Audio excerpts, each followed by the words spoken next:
Christmas ট্রির রহস্য। আমরা দেখে থাকি ট্রি গাছ একটা ছোট্ট বীজ থেকে একটা বড় গাছ হয়ে থাকে। চিন্তা করুন, ওই ছোট্ট বীজের মধ্যে একটা পূর্ণ গাছের পুরো গুণ থাকে। যেরকম বীজ সেরকমই গাছ হয়। বটগাছকে মনে করুন, বীজ আর গাছ, বীজ থেকে কত বড় গাছ হচ্ছে।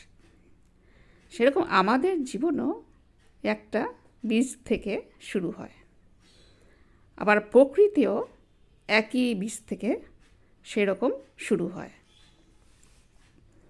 এই প্রকৃতি পরিবর্তন হতে থাকে, তাই না? চেঞ্জ হয় কত, যেমন সিজন চেঞ্জ হয় সেরকম প্রকৃতিও চেঞ্জ হয়। মানুষ যেমন শিশু থেকে বৃদ্ধ হয়, পুরানো হয়, সেরকম যুগও পরিবর্তন হতে থাকে। আর মূল বীজ হল ভগবান, যিনি সৃষ্টিকর্তা, শক্তি স্বরূপ। উনি চৈতন্য বীজ, সৎ চিত আনন্দ স্বরূপ। আর আমরা হলাম তার ডালপালায় অবস্থিত সন্তান, আত্মা। ভগবান হচ্ছেন লাইট, টুইঙ্কেল স্টারের মতো, অদৃশ্য, যা ক্যামেরায় ধরা পড়বে না। যেমন কারেন্ট, শক্তি কি ক্যামেরায় ধরা পড়বে? ধরা পড়ে না। তাই উনি হলেন অদৃশ্য শক্তি।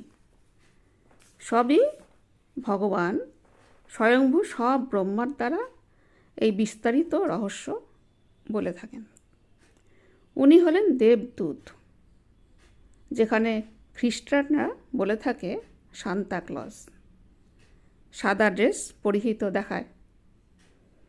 এই ক্রিসমাস ট্রি একটা হচ্ছে কাল্পনিক চিত্র, যার উপরে থাকে ভগবান স্টার রূপে, আর নিচে সব কর্ম অনুসারে আত্মা রূপে বৃক্ষে কর্মফল রূপে স্থান পায়। আবার কর্ম করার জন্যই বারবার ফিরে আসতে হয়, কেন কর্মফল যেমন কর্ম সে অনুসারে ফল ভোগ করতে হয়।